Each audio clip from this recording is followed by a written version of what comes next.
Hello, everyone. This is Cody Lee, owner of BlackCatBooks.org and author of Cruel and Beautiful and Eye of the Dragon. And today we're talking about a figure from my youth on the internet.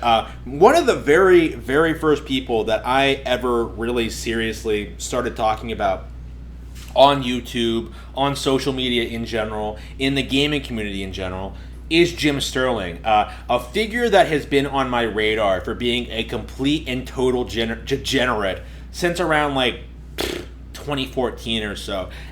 like Again, I'd heard lots of bad things about him, like his negative reviews of classic 3DS games like Kid Icarus Uprising and Mario Kart 7. But upon being exposed to this guy's content in 2015, seeing his anti-Gamergate stances, seeing his opinions on things in general, it became very, very clear to me that this guy was a complete tool and needed to be taken down a peg. And of course, for a good while there, I was doing refutations of his criticisms of Nintendo games, and around the time that the Switch came out, I think the last time I seriously talked about him was his desperate attempts at pretending that Horizon Zero Dawn was better than Legend of Zelda Breath of the Wild. After that point, he kind of dropped off my radar because it was such a ridiculous assertion to make, one that no serious gaming critic would ever arrive at. That he to me became completely irrelevant, and now in recent years, he's been going further and further off the deep end, alienating more and more of his audience,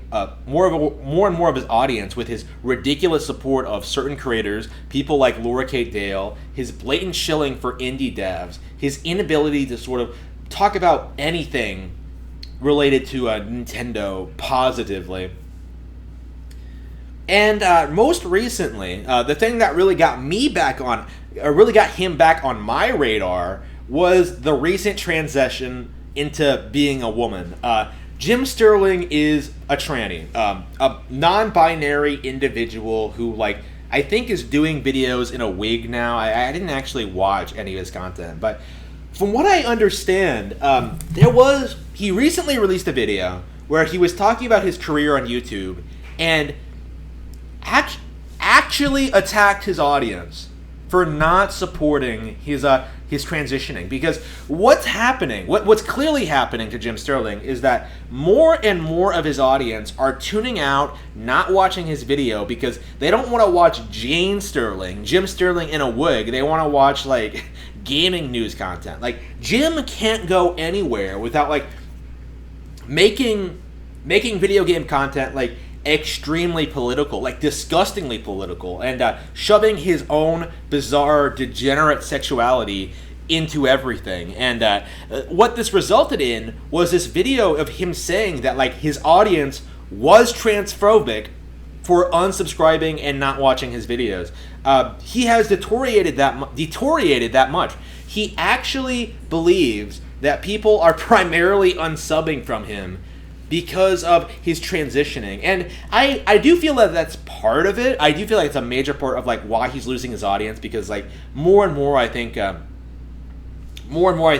casual, independent, especially right-wing people, but I think independents and centrists as well are getting more and more fed up with transgender people and their entitlement issues, and just not wanting anything to do with them. If they see a tranny in anything, they're out. And Jim has had a long history of just alienating all sorts of people. For me, it was his coverage of Nintendo games, going after games like Fatal Frame 5, Devil's Third, Star Fox Zero, games that I really love and enjoy for arbitrary, ignorant reasons. And I'm not going to defend him. Why would I? Why would I ever shill for Jim Sterling? Why would I ever care about his opinion on video games, let alone politics or current events? I don't. I don't care about Jim Sterling because I am a well-rounded individual who knows about those things myself. I don't need Jim Sterling to tell me that Konami is bad now, because he doesn't understand that Konami has been bad ever since they went PlayStation exclusive. They stopped making Nintendo games in favor of putting out more and more like Metal Gear games. Like, no. It's because they fired Kojima. What about Death Stranding? Like, did he talk at all about like the disaster that was Death Stranding? I don't think so. Like, I really doubt it. If anything, he's probably one of the people that was like heavily defending that game. Oh, you just don't understand real art. Like, it's different from other games. This isn't Zelda. This is a completely new, original video game genre. You know, like Yang Ye did.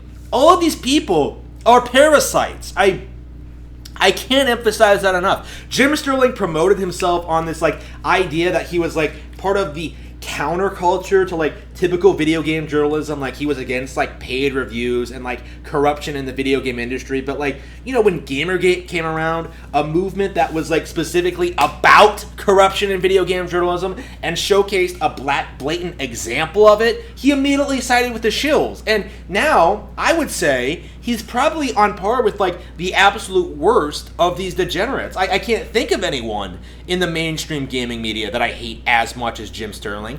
Like, I think gaming YouTubers in general have gone past the point where they're like as bad as gaming journalists.